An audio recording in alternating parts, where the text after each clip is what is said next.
Кыз көл айыл аймагына караштуу Катыраңкы айылында негизгиде эсептелген көпүрөнүн эскилиги жетип, жергиликтүү тургундарды түйшүккө салып келген. Былтыркы жылдын октябрь айында көпүрөнү жаңылоо жумушу колго алынган болчу. Учурда иш аяктоонун алдында турат.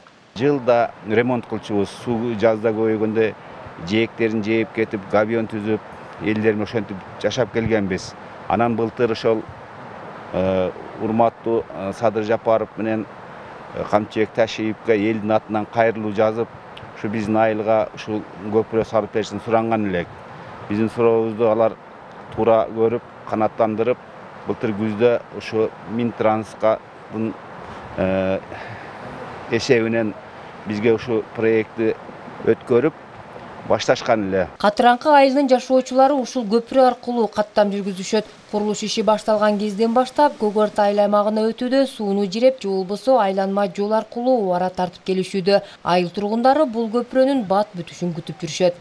Мурунку көпүрөбүз начар болчу. Ушуну куруп, ушунча эме кылып атканга рахмат ушунча. Мына жакшы бүтөйүн деп калды. Кудай кааласа бүтүп калат, аз калды. Бир 5-6 күндө бүтүп калат деп атат. Ошого ыраазыбыз ушунча бүтүп калганына. Курулуш иши Кыргыз Республикасынын Транспорт жана коммуникациялар министрлиги тарабынан каржыланып, номер 52 жол тейлөө ишканасы тарабынан салынууда. Тендерден уткан Аспид компаниясы 34 миллион сомдон ашуун каражат менен куруп жатат.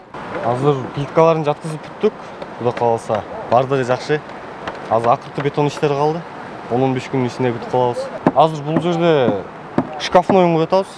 Шкафный оюн куюп, кийин бул жакка дагы плитка куябыз өзүбүз. Катыраңкы айылында жалпы 1200 жаран бар. Эми бул көпүрө жаңыланып пайдаланууга берилсе, мында Кара булак, Сары булак жана Кашка терек айылдарынын элдери дагы катташмакчы. Демек, көп айылды бириктирген заманбап көпүрө салынууда. Нара Жапарова, Жанзак Нурдавлет уулу, Сузак району.